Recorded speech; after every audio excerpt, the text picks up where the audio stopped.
all serve.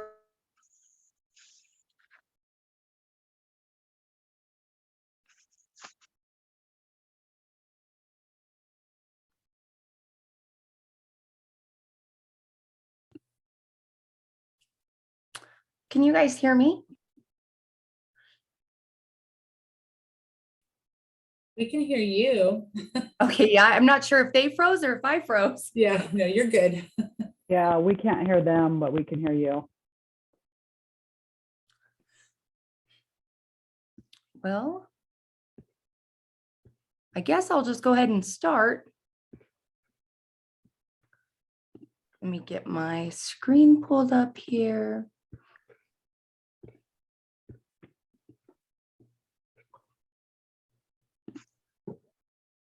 I think we lost the live people. Well, maybe I won't start then and I'll just get it pulled up so we're ready. Can everybody see that? Call I am Rochelle and tell her we can't hear them. Okay. Yes, we can see it. Okay, good.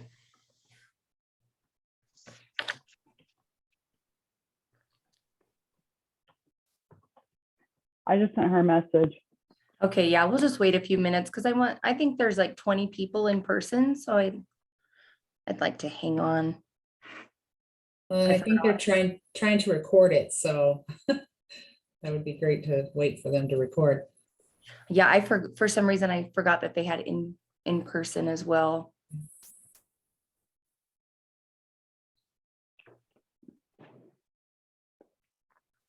I feel like we totally lost them.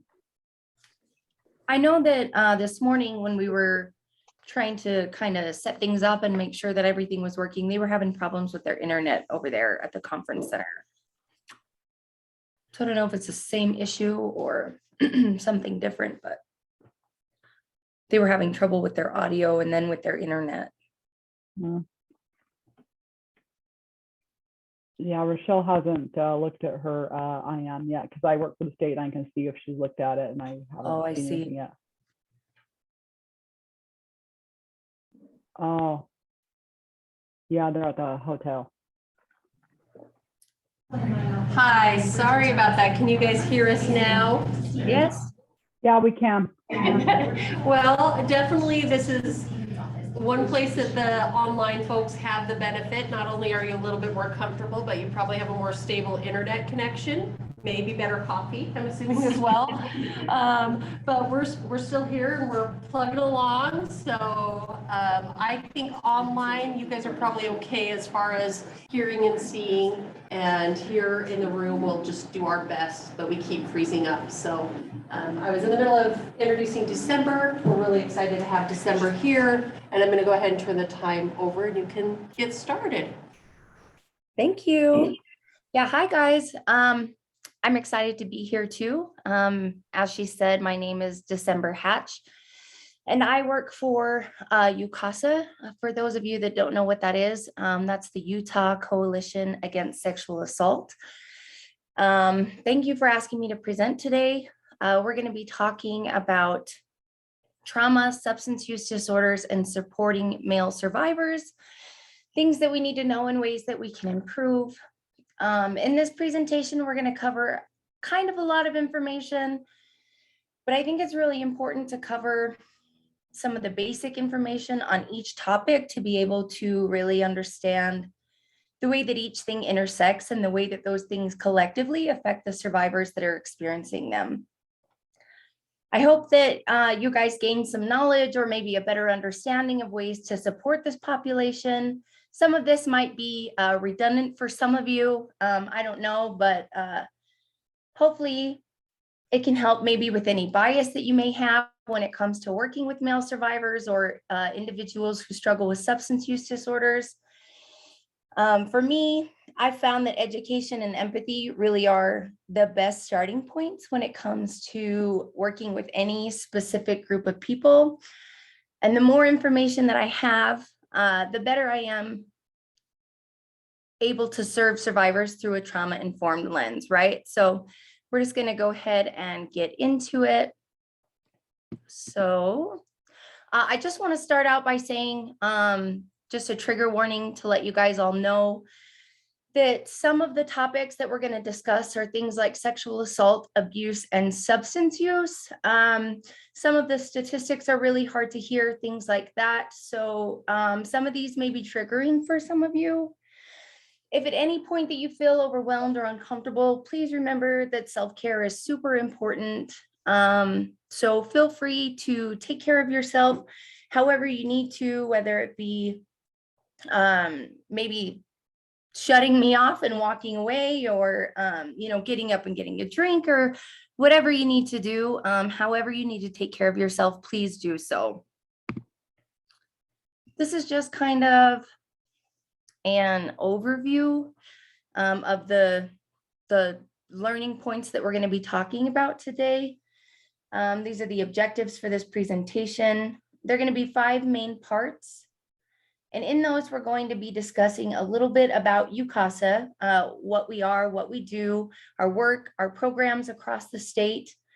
We're going to cover some basic information about sexual assault, its definitions, statistics, and the long-term effects it can have on the survivor. After that, we're going to move on to some basics about trauma, such as categories, trauma responses, and the effects that trauma has on the brain. We'll then be discussing substance use disorders, the myths, bias, and stigma that are associated with them. And we'll also be discussing the ways that trauma can contribute to substance use disorders, and how trauma is also one of the greatest risk factors. Then we're going to move on to talking about male survivors and the barriers that we face and the ways that it affects supporting them. I'm also going to be diving into my extensive work with this specific population. I'll be sharing some of my personal experiences.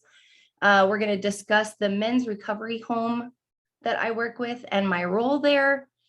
Also, the challenges and rewards of working with them directly, and ways that we're bridging gaps to have meaningful conversations and create male allyship amongst their peers. Finally, we'll be discussing ways to improve when supporting both male survivors and individuals with substance use disorders by coordinating and reducing stigma and personal bias. So a little bit about me. I work for UCASA. I currently work for UCASA as the Duchesne County Sexual Assault Services Project Coordinator. So that's a mouthful. I provide trauma-informed care in the form of direct services to survivors based on the different needs of each individual. Sometimes that looks like community-based advocacy, meaning that an individual does not have to report to have access to support and resources like they do when they work with a system-based advocate. It also means that I'm a confidentially certified advocate that cannot be subpoenaed to testify. However, I am a mandatory reporter of any abuse of a child or elderly or disabled adult. I also provide hospital response and advocacy, as well as crisis response, to help support the survivor in safety planning and restabilization. I provide court accompaniment and help with court documents such as protective orders. My goal is always to meet survivors where they're at and help them in their journey towards healing. I'm not there to be their voice, just to support them in finding their own. I also work closely with many different community partners to increase coordination of survivor resources, fill in gaps in services. We try to raise community awareness and involvement. I also participate in community educational opportunities to use knowledge and understanding to create meaningful change. The part of my job that we're going to be discussing the most today is my work facilitating trauma healing through art workshops. My advocacy work is typically restricted only to individuals who have experienced some type of sexual assault, but my work in the trauma healing workshops are for anybody who has experienced any type of trauma.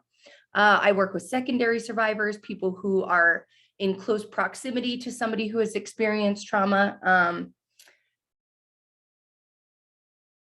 I really get to work with like a broad spectrum of people that way. And we always kind of open our groups with a short meditation, and each group is kind of working through a specific topic every time, right? Like they all have a lesson behind them with a little bit of creative flow.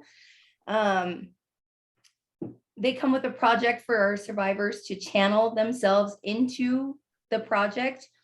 And then we have a portion for sharing. And this is anything that they wish to share or anything they've experienced. It's always a safe place where the participation is completely voluntary, right? So we typically get survivors after an assault or some traumatic experience where their sense of power and control has been taken from them. So in these workshops, we try to foster an atmosphere of consent and survivor empowerment, right? So I don't push anybody to participate. Everything that they say and do is completely voluntary. Any way that they choose to participate, even if it's not participating, is totally up to them. So as far as my work in the recovery, in the substance use disorder and recovery field, I've worked with and volunteered for many different organizations over the course of the last 5 years. And all of the different programs are based on helping those who struggle with substance use disorders improve their quality of life. For some, that looks like scholarships for treatment, which are paid by fundraising efforts that I've coordinated and organized. For others, it looks like harm reduction supplies or supportive services. I've worked with organizations that have helped with 402 reduction paperwork to reduce felonies so that the survivor can obtain better employment or have access to better housing. Sometimes it's looked like help with job applications or finding them a place to stay off the streets for a night. The needs of every survivor really is different. And so being able to meet people where they're at has been crucial in this field. I've also participated in community coordination and raising awareness of recovery and services within the Uinta Basin. I feel very fortunate to have had opportunities to work in this wonderful community in so many different ways. For me, working with the survivors in this community in both aspects really is like my highest calling, like I know it. Just to list a few of the entities I've worked with, Be the Light Recovery is a 501c3 nonprofit that I actually still work closely with. I'm actually the president of that. I work with the Thompson House of Hope. For those of you that don't know what that is, we'll be discussing that pretty in depth here in a few slides. I've worked with Recovery Days and Salvation Army in the past. I don't necessarily work with them as much now. But yeah, my work with the survivors has definitely been like the highlight of my career in every aspect. So I want to move on and talk a little bit about UCASA and what we do. It seems like when you get into the more urban areas in Utah, everybody kind of knows what UCASA is, but when you're out here in good old rural Utah, a lot of people haven't really heard of us or what we do.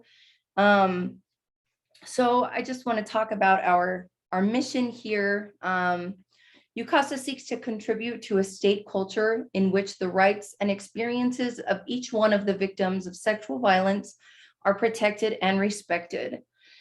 We seek a community of allies that are willing to expose prejudices and beliefs that excuse and contribute to the practice of oppression and discrimination that are at the root of violence and exploitation. We promote evidence-based prevention that is based on the identification and reduction of risk factors for perpetration and offering avenues of justice, dignity, and respect for survivors inside and outside the criminal justice system. So that's kind of like our mission, our goal. I want to talk just a little bit about our programs. So UCASA promotes a public health approach of prevention. That's the first one, prevention. It works at the individual, community, and social level to confront and transform attitudes, beliefs, and social norms that reinforce sexually aggressive behavior. The next one, UCASA provides resources, technical assistance, and a curriculum to students, school administrators, educators, teachers, parents, and adolescents. We also provide training for the defense of victims of rape. UCASA offers a 40-hour training plan for rape crisis counselors and professional development training for allied service providers seeking to better understand and support survivors of sexual assault.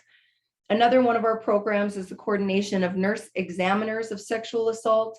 UCASA's coordination of nurse examiners for sexual assault facilitates training and regional professional development opportunities for SANES throughout Utah. UCASA also facilitates the Utah Sexual Violence Conference, which is a world-class event that brings together hundreds of survivors, community members, and professionals working in the field of sexual violence prevention and response. UCASA also provides direct services in both Duchesne and Tooele counties, where we work directly with survivors to provide advocacy, support, resources, empowerment, and healing. It was found that Duchesne and Tooele counties had the highest reported amount of sexual assaults in the state of Utah. And so UCASA saw a need for direct services in those areas. And so that is the reason that I have a job today. And I'm here talking to all of you.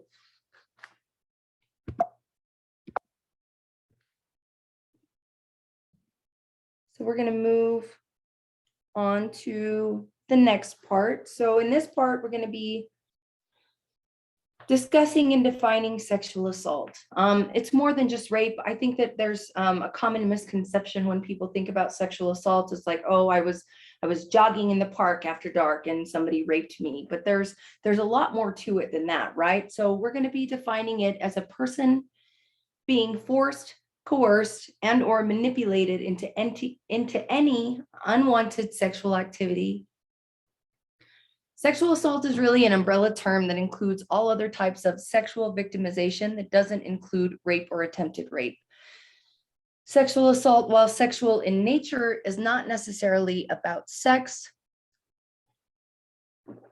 The underlying motivation is often power. Yet this can be jumbled by cultural messaging that conflates sexual desire and power. We're going to define sexual assault as an act in which one intentionally sexually touches another person without that person's consent, or coerces or physically forces a person to engage in a sexual act against their will. It's a form of sexual violence which includes child sexual abuse, groping, rape, defined as forced, vaginal, anal, or oral penetration, or any drug-facilitated sexual assault. It also includes the torture of a person in a sexual manner. This can even include intimate partner violence. This also covers sexual harassment, which is defined as any unwanted or unwelcomed sexual advance, jokes, remarks, unwanted touching, exposure, etc. Sexual harassment is also considered to be a civil offense, which is punishable.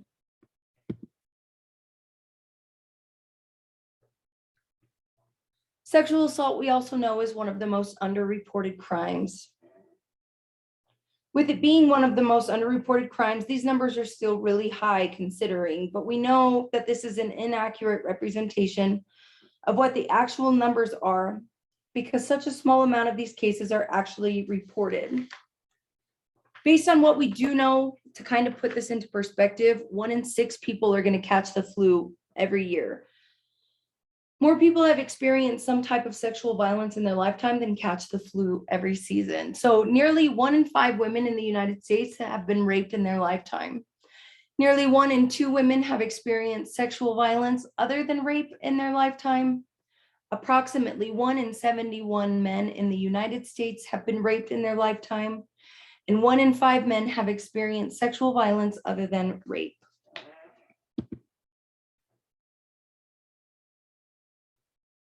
It's important to keep in mind that sexual assault can happen to anybody. It cuts across boundaries of race, class, ability, culture, gender, sexual orientation, and sexuality. Sexual violence, we know, is much less about sex than it is about power and control. It is never based on things like what the survivor was wearing, where they were, whether or not they had been drinking. Rape is never the fault of the victim. The only person to blame is the perpetrator. From what we do know, 29.3% of sexual assaults are happening to children ages 11 and under. 32.3% are happening to youth between the ages of 11 to 17 years old, and 22.2% are happening between the ages of 18 to 24. So 1 in 4 girls and 1 in 6 boys will be sexually assaulted by the age of 18. Overall, 1 in 2 women and 1 in 5 men will experience sexual violence in their lifetime. Rapists look for vulnerability, not sex appeal. The oldest reported rape victim in Utah is 95 years old, and the youngest is 3 days old. This is a crime of violence and control where the underlying motive is about the rapist expressing anger, hostility, insecurity, and control. This can happen to anyone, anywhere, and it's important to keep that in mind. So we're going to talk a little bit about the long-term effects of sexual assault. There are many long-term emotional effects of sexual assault. Some of the more maladjusted or negative long-term effects can be things ranging in severity, like self-harm, substance use, eating disorders, depression, ongoing or increasing anxiety, sense of helplessness, persistent fear, sleep disturbances, flashbacks, dissociation, panic attacks, and relationship difficulties. And this is just some of the more common ones. There are plenty of other ones, but a survivor can experience a range of these emotions at any given intensity at any given time. It's important to understand that even with access to resources, adequate support, safety, and stabilization, recovery from sexual assault and its effects can be an extremely lengthy process. Sexual assault is a crisis, and we all experience crisis in a different way, unique to the individual and to the situation. We know that there are many ways to help a survivor navigate this process. Some of those things include having an educated support system. Having as much information as possible can help support the survivor in a way that is patient and understanding. Also, having access to survivor resources like therapy, both group or individual, working with an advocate or another survivor can increase feelings of support. The goal is survivor empowerment and connection.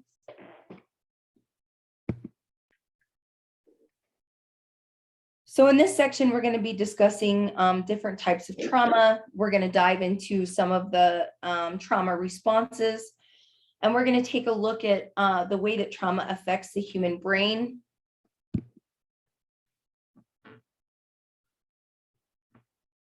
So what are the categories of trauma? Well, acute trauma is a trauma resulting from a single incident. So some examples of this include experiencing a violent event, whether it's sexual or physical abuse, things like car accidents, death of a loved one, getting robbed, things like that. Something that comes from a singular event, right? So chronic trauma is a trauma caused from repeated and prolonged exposure. Some examples of this include things like child abuse or neglect, ongoing bullying, and domestic violence. And then there's complex trauma, which is a trauma resulting in exposure to varied and multiple traumatic events. Some of these examples include sexual abuse or incest, human trafficking, torture, being held captive, chronic neglect, or even abandonment would fall under this category.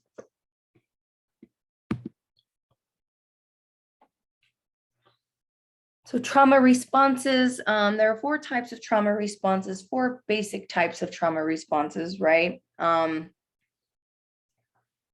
So the first one is fight, and this trauma response is an act of self-preservation where the individual moves reactively with aggression and anger. The threat is confronted excuse me, the threat is confronted by the individual fighting or standing up for themselves. So fight can also look like physical aggression, crying, yelling, throwing things, breaking things, but it can also be experienced physically by the individual in ways such as a knot in the stomach, balling a fist, or clenching of the jaw. And so this isn't just immediately when the trauma is happening, right? This can be an ongoing process as well. This can be something that is experienced. Well, all of these are something that can be experienced long after the actual threat is no longer there.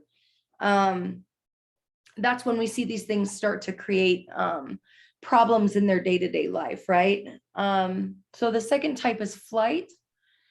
This trauma response is defined by avoidant behavior. It's the belief that the individual will be unharmed by the threat if they can remove themselves from the conflict. Long-term flight can look like avoiding others and isolating yourself, but it can also look like avoiding uncomfortable feelings and emotions by like overwhelming yourself with busy work, right? Staying really, really busy. We often see that as a way that people try to avoid what they're going through or what they're dealing with. It can look like fleeing difficult situations. And this is also the trauma response where we commonly see people start to self-medicate, right? Whether it's with alcohol abuse or substance use, it's their way of kind of escaping their self and running from their uncomfortable feelings and what they've been through. So the next one is freeze. This trauma response is defined by dissociation and immobilizing behavior, a literal inability to move and a detachment from reality in this situation where the trauma is happening. Long-term freeze is scientifically explained by parts of our sympathetic nervous system that have reached a point of overwhelm, causing a neurological shutdown. It is compared in this same study to possums or other animals that play dead when they're faced with a threat. This response can also look like dissociating, spacing out, and going emotionally or physically numb, or essentially checking out, right? Checking out of life, checking out of reality. And the next one is fawn. This trauma response is defined by people pleasing or pacifying to avoid conflict. The fawn response can look like abandoning yourself completely to prioritize other people, seeking constant approval from others, and poor boundaries. I would like to once again point out that individuals can experience more than one type of trauma response at any given time, and they can experience any of these at any intensity all at once or one at a time.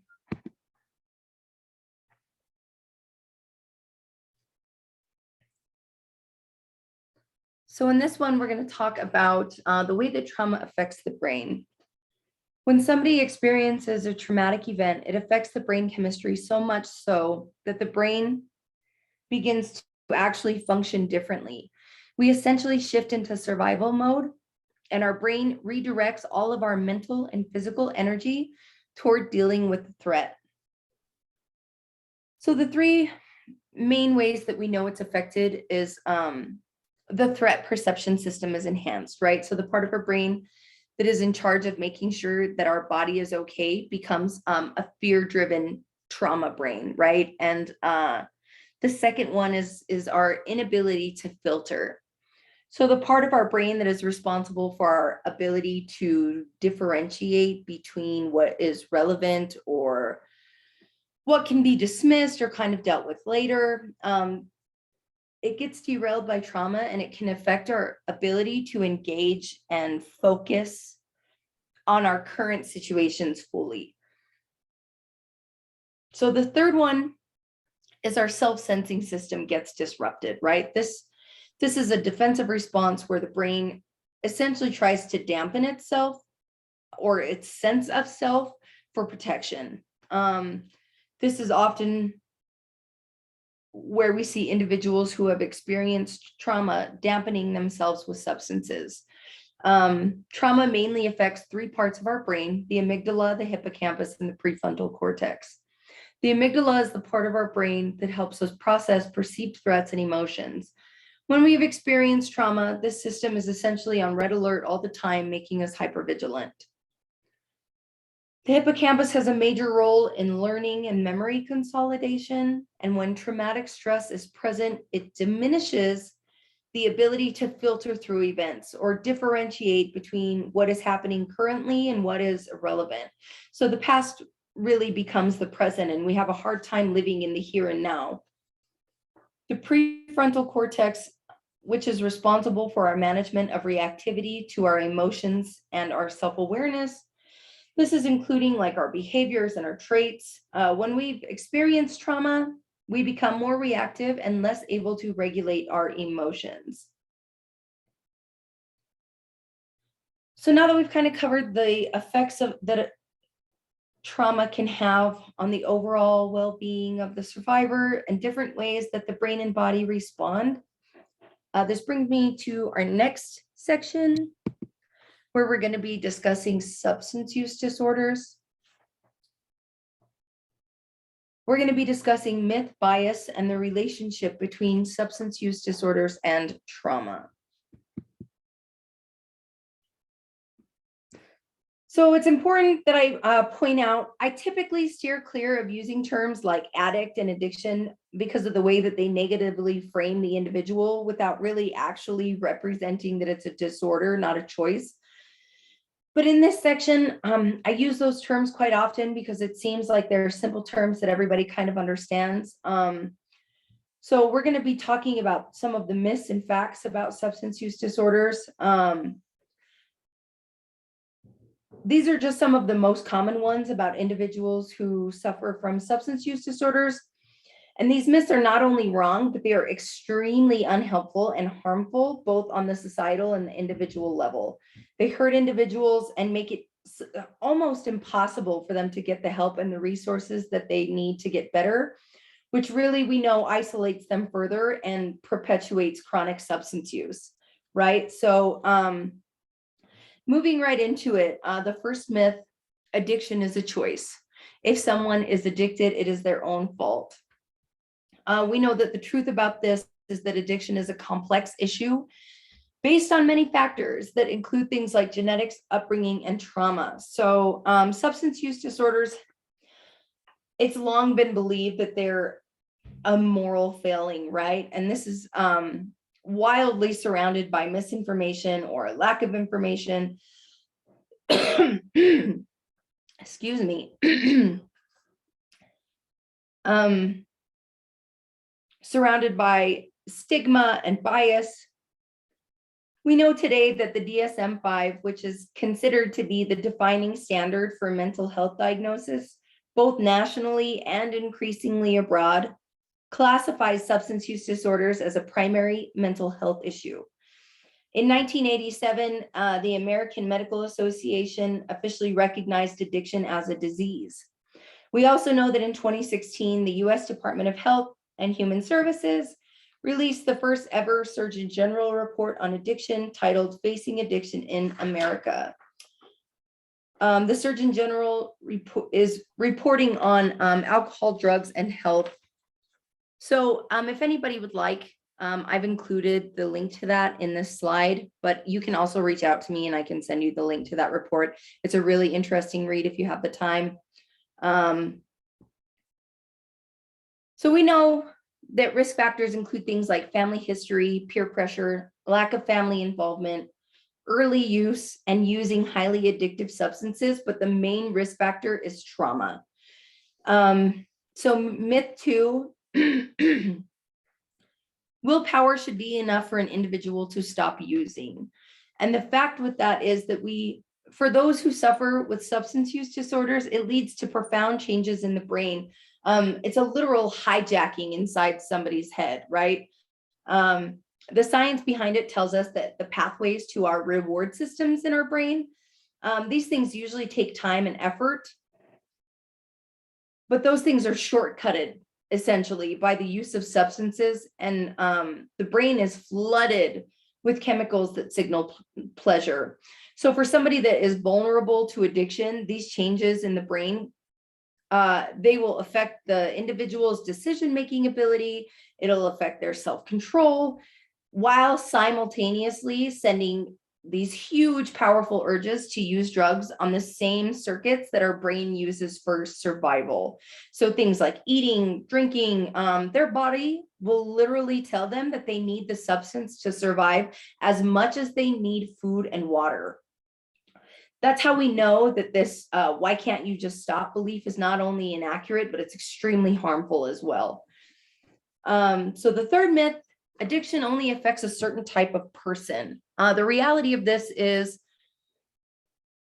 that this disorder does not discriminate, right? Nationally, 1 in 8 people above the age of 12 will be impacted.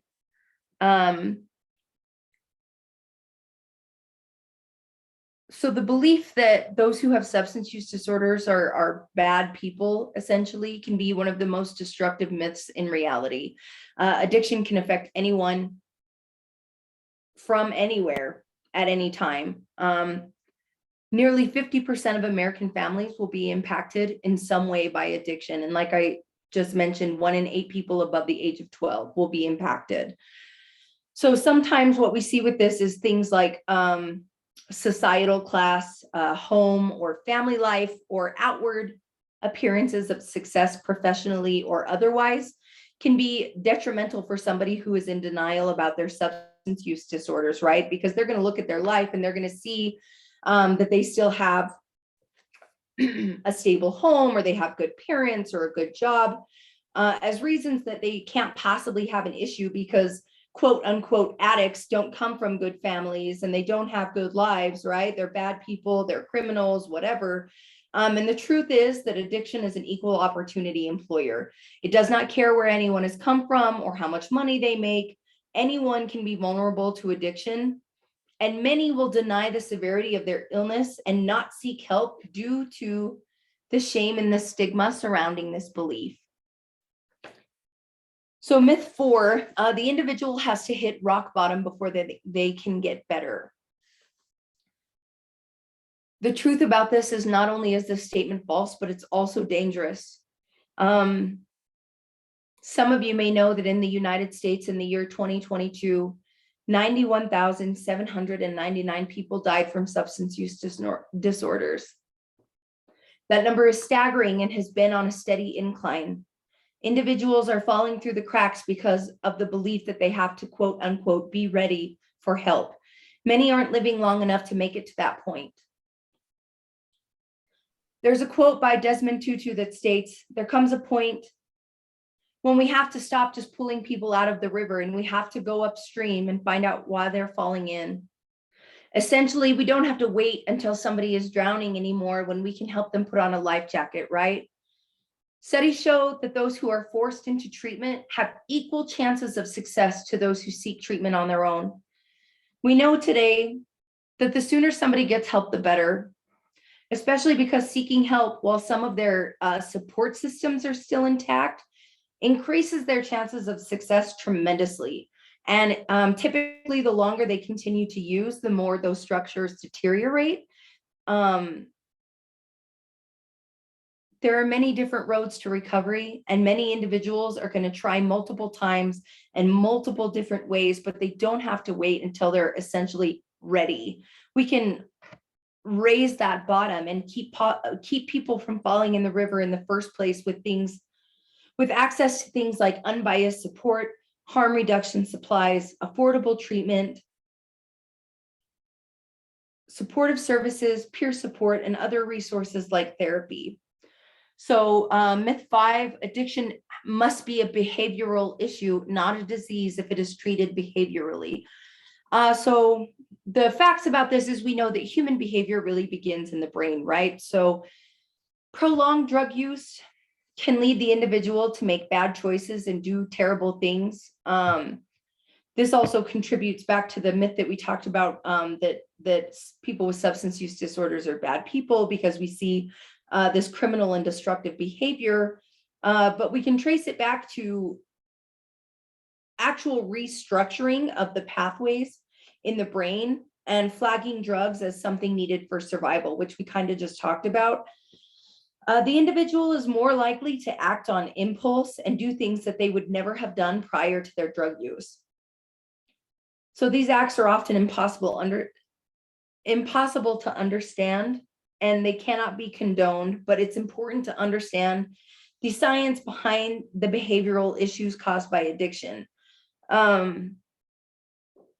Advanced brain studies have shown that some behavioral therapies, behavioral treatments, things like therapy, medications, certain medications, etc., they can change our brain function, right? They've been proven to restore some of the previous pathways in the brain, which can lead to restoration of the individual in many different ways. The use and effectiveness of these behavior-based treatments does not negate the classification of addiction being a disease. So, with all of the new and ever-changing information on the science of addiction and on recovery, it can be overwhelming trying to keep up. However, when there's ever been any doubt for me when working with these individuals, I have found through my own experiences and my own work in this field that the greatest effectiveness doesn't always come from knowing all of the science and medical information. For me, it comes simply from treating them like people, and not just because they are something to somebody, whether it's a brother or mom, wife, whatever, but because they are somebody just on their own. They're a whole individual that has value and deserves help and support and access to resources, even if they're not ready to stop using, right? Because we have found that when we meet people where they're at and we provide support and resources, even if they're not ready to stop using, we can meet them and we can safety plan with things like harm reduction, and we can set up a game plan, right? So that when they are ready, they know who to call, they know what the next step is, they know which treatment center they're going to go to, they know how they're going to pay for it, right? And we know that things like that and that type of support really create the greatest chances of success, right? So trauma and substance use disorders, this is where we're going to kind of take a quick look at the way that these two things cross paths. We know that quite often trauma and substance use disorders hold hands, right? We see it a lot. So more than 20 million Americans ages 12 and older reported struggling with substance abuse in 2018. 70% of adults, that's 223.4 million, have reported experiencing one or more traumatic event in their lifetime. More than half of all of the people who have experienced a traumatic event have also reported problematic alcohol or drug use. Trauma is a huge risk factor in nearly all substance use disorders. Decades of research and many different studies have shown a strong link between traumatic experiences and substance use. We also know that individuals with substance use disorders are more likely to experience trauma, leaving millions of people in a perpetuating cycle of substance use and trauma. But why the strong connection? There's a few theories. As we discussed in previous slides, trauma has a direct and very profound effect on the prefrontal cortex.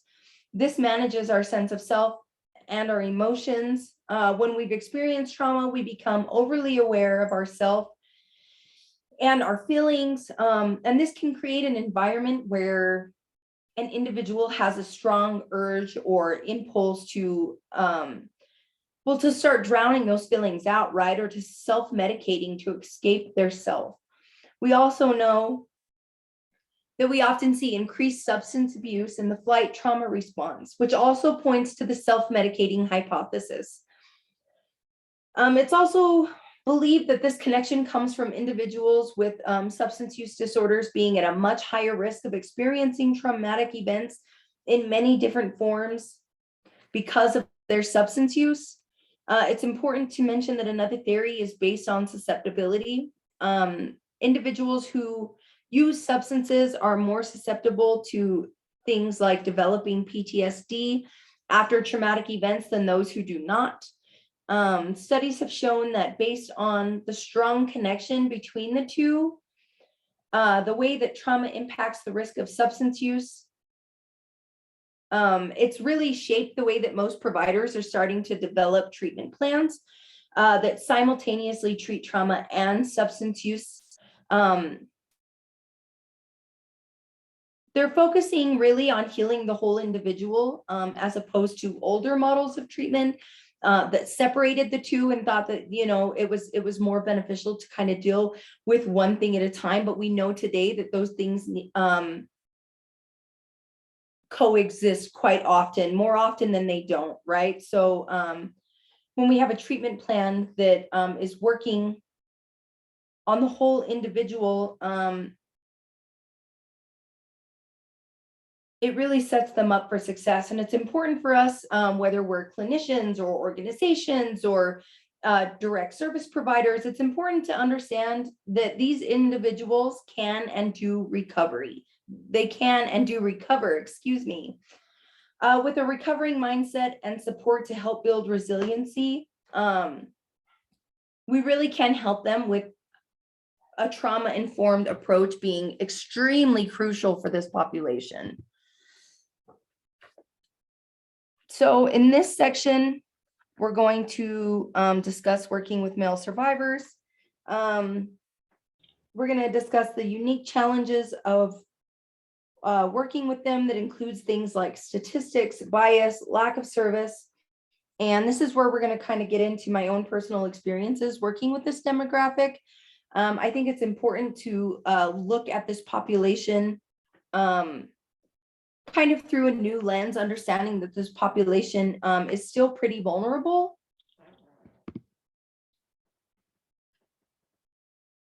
So statistics to consider when working with male survivors. 1 in 5 boys under the age of 18 are sexually assaulted. 2.78 million men have experienced an attempted or completed rape in their lifetime. In 2002, 1 in every 8 rape victims were male. 98% of the time, men are sexually assaulted by one or more heterosexual male. Male survivors that were abused as children, 80% of them had a history of substance abuse. 50% of them had suicidal thoughts. 23% had attempted suicide, and 70% of them had received psychological treatment.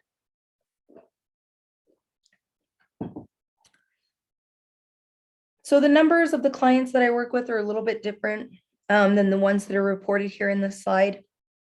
And I think those are important too to talk about, but we're going to cover that in a little bit later section. Some of the unique challenges or barriers, if you will, that I've faced when working with male survivors.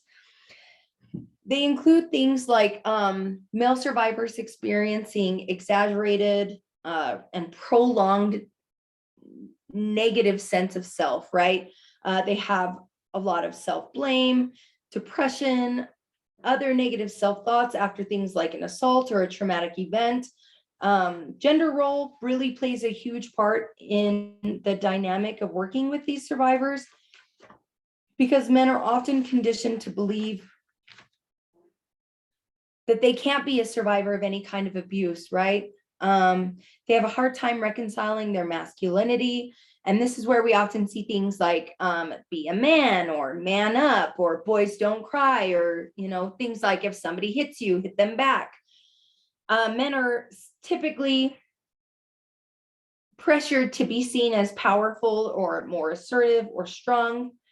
This often creates or even perpetuates the stigma that being a victim of an assault or experiencing a traumatic event and struggling with it is seen as the person being like weak or even somehow at fault, right? This often leads to extreme feelings of isolation, depression. They get embarrassed, they feel guilty. A lot of them have a huge fear of disclosing and fear of not being believed when they do disclose. They have higher substance use and alcohol use rates, and they have much higher suicide rates because men are much less likely to reach out for help. The lack of resources for male survivors comes widely from basically a lack of understanding, right? Males are often seen only as perpetrators rather than victims. The lack of services and resources is also affected by the fact that men, they're much less likely to stand up and use their voice to like say what they need and that they need help, right? Many women have created movements where they have stood up and used what they've been through to be heard and to create meaningful change, right? While many male survivors often struggle through traumas and abuse in silence because of the pressure of being this image of like the protector, or the image that they're told is representative of what it means to be a man, it prevents them from getting the help that they need. Essentially, they don't want to be seen as weak or lesser because they can't handle whatever trauma they're experiencing. And so we know that men are experiencing the same traumas as women at different rates, obviously, but with far less ability and resources to process and to like feel empowered or supported. And these are things that we know are indispensable when it comes to like healing and stabilization in our lives, right? So in this section, we're going to discuss a little bit about the Thompson House of Hope, the men's recovery home.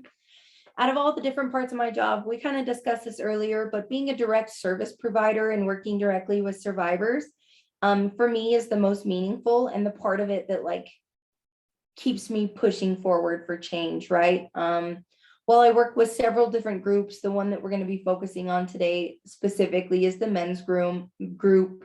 First, I'm going to talk a little bit about what the Thompson Home is and their program, and then we're going to go on to discuss like my one-on-one work with the clients. So the Thompson House of Hope.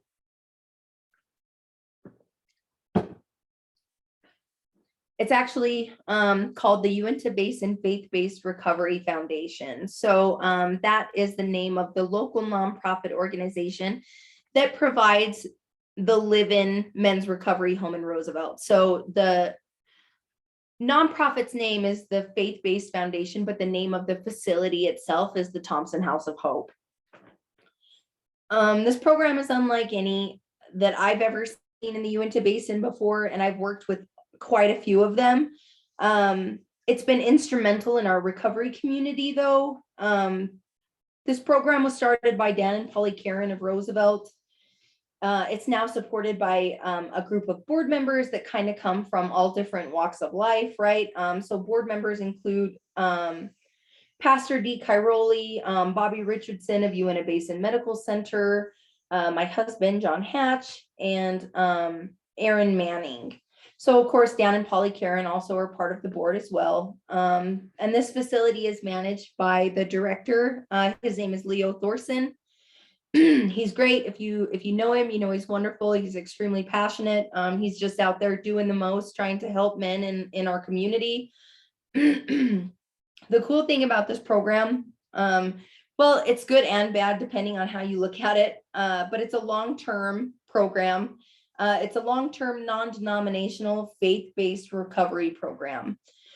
So typically that means that the men will be housed in this facility between 4 to 6 months to complete the inpatient portion of the program. And so for some of them, that's a really long time. For me as a service provider, we'll talk about this in a minute, but the long-term aspect of it is actually really beneficial for me. But when they come into the facility, the residents themselves they're not super excited when they hear that it's a long-term program. But in order for them to gain successful completion, the clients have to also finish sometimes upwards of 6 months of outpatient. The goal is to keep them in the house long enough to work through their core issues and gain some sobriety time under their belts, as well as working towards like reintegrating them back into their society in a way that kind of keeps them connected, right? So when they leave, we want them to still feel supported, hopefully giving them the best chances of success possible. While they're in the recovery program, they have access to inpatient living conditions. It is an inpatient facility. Their curriculum is made up of multiple moving parts, right? So this includes things like service work, and service work is the heart of this program, right? I don't know if any of you have ever seen the Thompson Home bus and all the guys in their matching shirts, but they are out doing so much in this community for so many people. Simple things like, you know, pulling weeds or laying sod, and then they're doing big things like, you know, maintenance at the cemetery. They're all over the place, just giving back to the community, right? And it's a good way to like get these guys connected and help them feel good about themselves, right? And they do it a lot. They've got at least 2 service projects a week. And something that we see a lot is when they first get there, they're not really that excited to be out working in somebody else's yard. But by the end of their stay, you know, they're like, hey, you know, I felt good about this. I went out and I did this and I didn't get anything in return. And it, you know, it kind of elevates like their self-confidence, and they feel like they've done something meaningful and they've helped somebody. And so this really is like the heart of this program. But while they're there, they also have access to multiple 12-step recovery programs, both faith-based and non-denominational. They also have access to things like individual counseling. They have different group therapies, multiple different group therapies, emotional resiliency classes. They participate in Bible studies. They have healthy relationship workshops.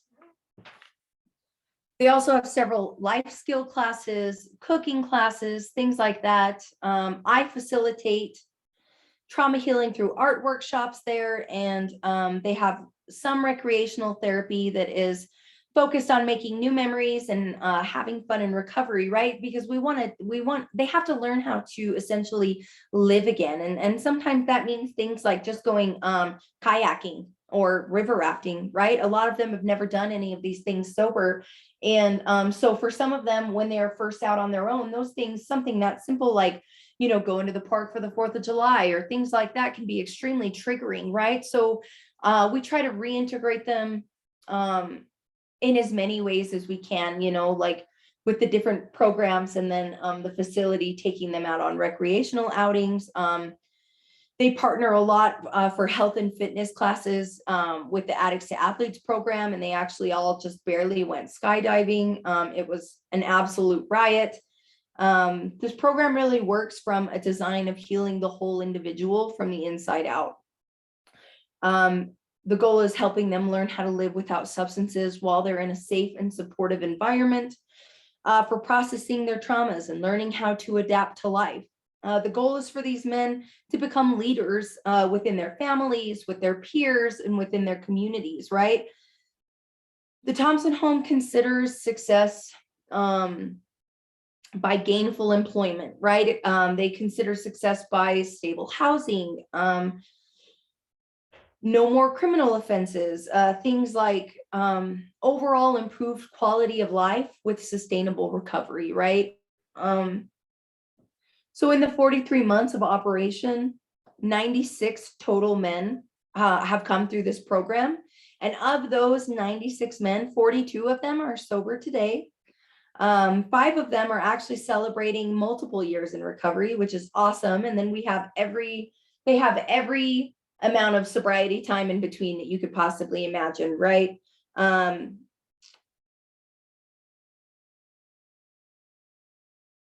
So right now they're working on an alumni program. So this is to keep the men who have graduated kind of connected to their recovery and to the program itself by having them participate in coordinating the alumni groups and events. So this is brand new. They just started it, but it's essentially alumni events and groups and gatherings that are organized for alumni by alumni. And they just held their first event, and it was a dinner at the Grace Event Center in Roosevelt. It was facilitated by 2 of the graduates, and it was fantastic. Like, they're doing awesome things over there, but it's to help them stay plugged in long term. The director told me that there are plans of expanding to a women's facility in the near future that'll be based on the same model. There's been talks of it actually being in Vernal though, instead of Roosevelt, but they don't really know any specifics yet. And so they don't really know what that looks like, but it's just something that they have up and coming that they're really, really working towards and pushing for.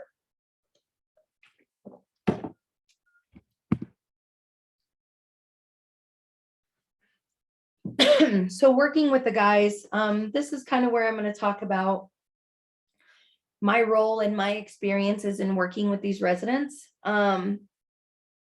So my role is facilitating trauma healing through art workshops in a group therapy setting. And I provide direct services to some of the survivors. Like we talked about in some of the earlier slides, the advocacy and direct services that I provide are specific to the sexual assault survivors. And then the trauma art therapy classes are, I can work with all of them, right? So I know we've already talked a lot about numbers, but I want to share the numbers that are specific to the men that I work with in the recovery home. And keep in mind that I've worked with quite a few groups now. I want to say this is my sixth or seventh group of guys that have come through there, and the groups are typically 10 guys.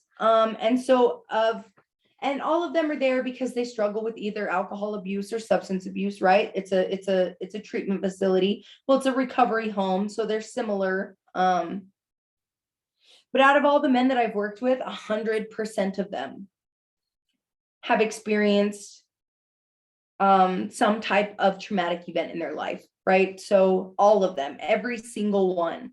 And out of those, 1 out of 3 have experienced some type of sexual violence.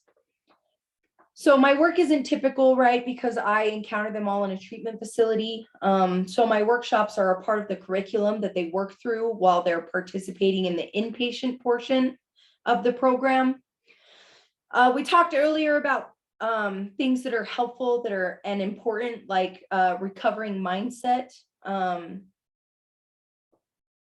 We also talked about men not having access to support and resources. Those things are important here because when I first encounter them, they've already made that decision, right, to get help. And some of it is willing, some of them are there just because they want to change, their life is unmanageable, they want something different. And some of them are there just because they're trying to avoid jails or prison.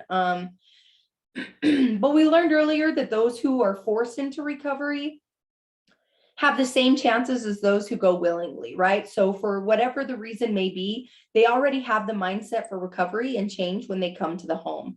And because of that, they're much more willing to participate in their own healing process.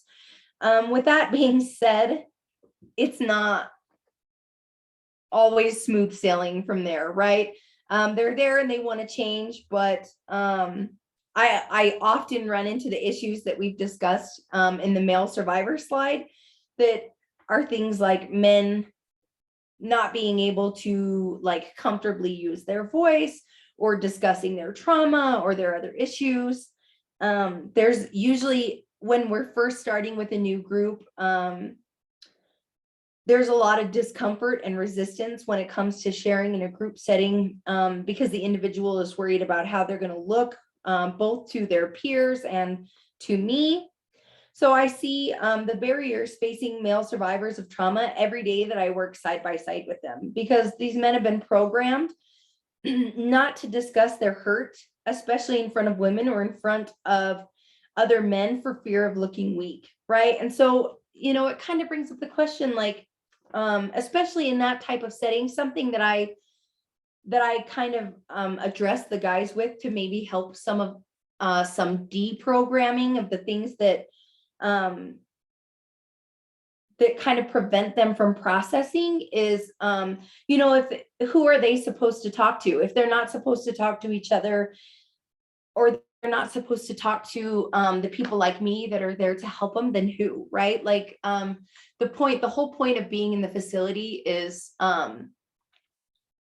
is deprogramming and creating new pathways in their life. And so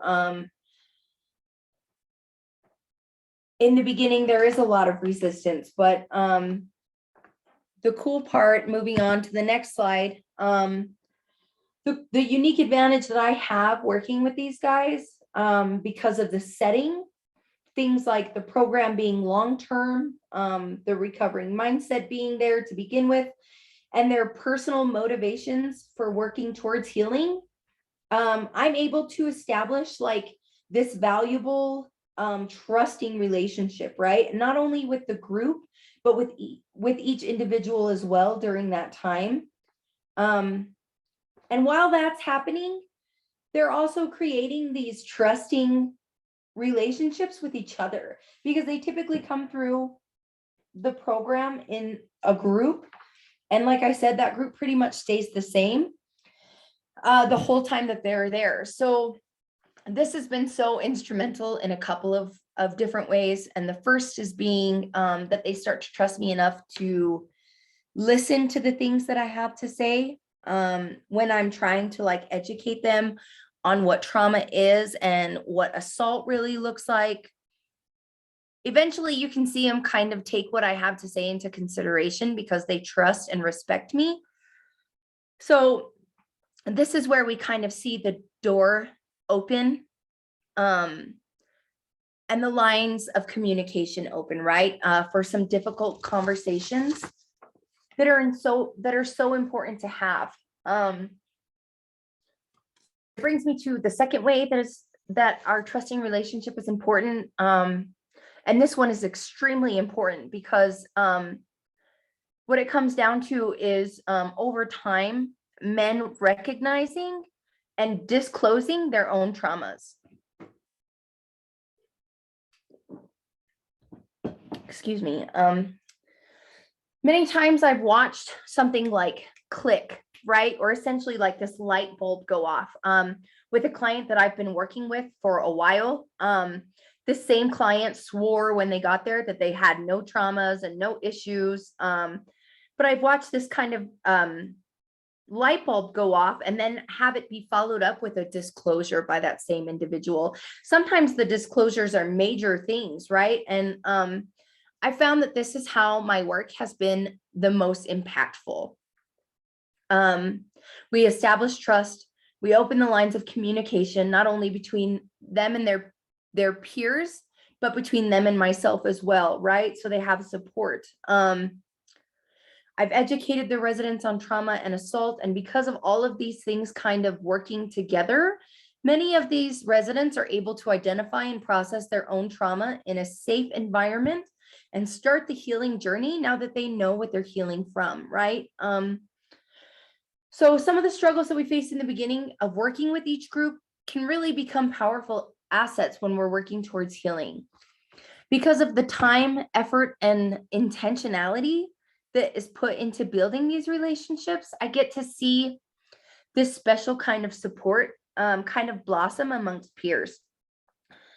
Because of the camaraderie that they've established, when one individual is struggling, whether it's with stress or, a personal situation or a disclosure or processing, traumas or other things that are hard, the rest of the group stands up to support that one individual and lift him up in a way that like lifts the entire group, right? And when this is happening, especially when a member has disclosed an assault that is sexual in nature, I see this like something transformative happen to the rest of the group, right? Because they already have this relationship that they've established where they already know, respect, and support the individual making the disclosure. And so it kind of opens their eyes and challenges some of their beliefs and ideology that surrounds sexual assault and all other traumas, really.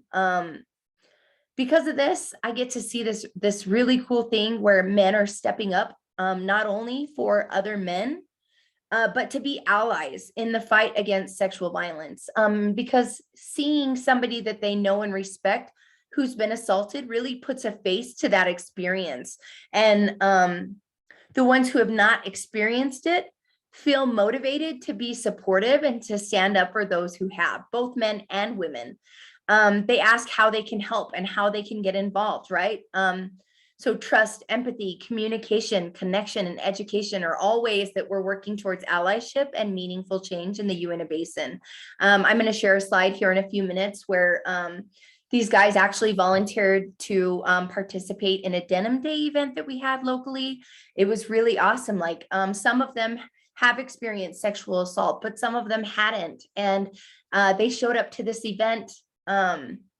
We had kind of a presentation like this where I kind of sat down with them and gave them the whole explanation about Denim Day and what it is and what it means. And, you know, I could see them listening to what I had to say, and they were asking a lot of questions, and they were engaged, and they wanted to know more. And, you know, we kind of talked about some subjects that were a little more touchy, and you know, that's how we bridge those gaps, right? Is education and communication.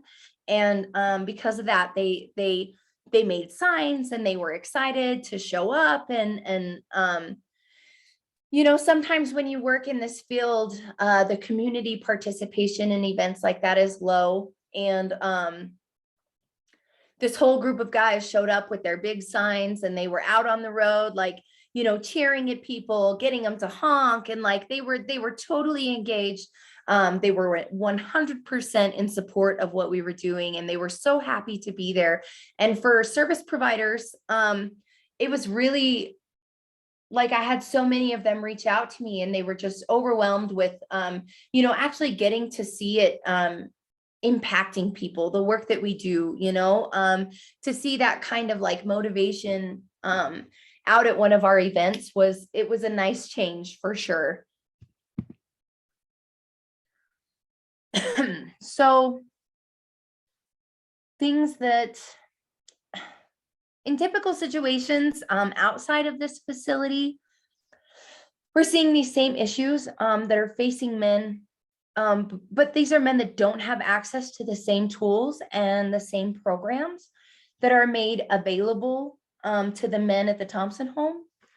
So what are some ways maybe that we can improve support for male survivors? A big one is reducing stigma and bias, right? We have to stop perpetuating the idea that men have to be tough to be seen as men, right? We have to hold space for men to talk about what they're going through and the things that they've experienced or the things that they face in their day-to-day life that may be too heavy for them to carry on their own, right? In order for this to happen,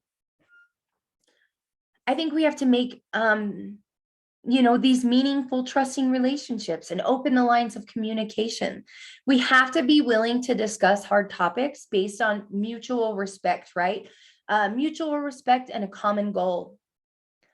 Everybody kind of taking time to recognize their own privileges and working toward healing together, toward healing, right? Not only on an individual level, but a community level as well. I think having more programs available is a great way to start. We don't have anything like we have the Thompson home and its programs, but outside of the facility, we don't have any programs like what they offer there, right?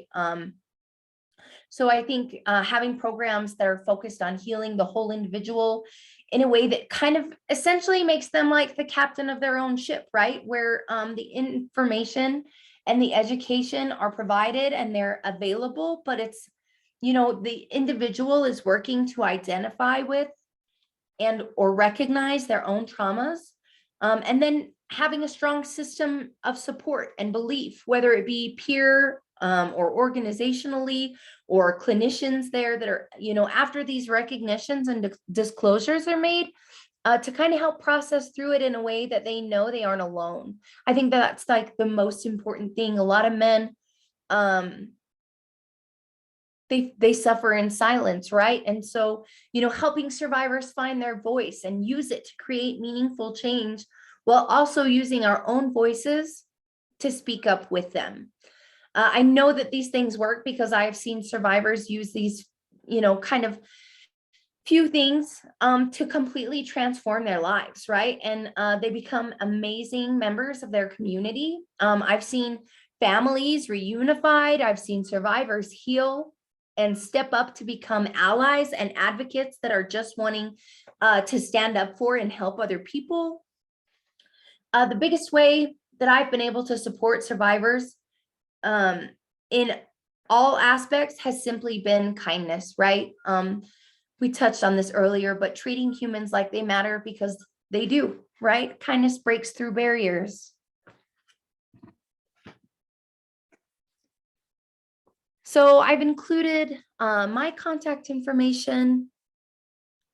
I've also included the contact information for the Thompson House of Hope. If you or anyone that you know is struggling with any of these issues, I can definitely help, or I can refer them to somebody who can. Also, if you have any questions or would like more information on the trauma healing through art workshops or the Thompson home, please feel free to reach out to me. I'm happy to answer any questions or offer support in any way that I can. So this is the photo of our local Denim Day event that I was talking about, where our residents came out in support of each other, and they stood in solidarity with us to help do their part to help end sexual violence in our community, right? This really made the whole event for everyone that was there. The passion, enthusiasm, and support that these guys show each other and our community is really unmatched by any group of survivors that I've ever worked with. They are awesome. These are signs that they made themselves. And I was so proud of them. It was a really cool event. And I had their permission to use their picture. But that's really all I have to share with you guys.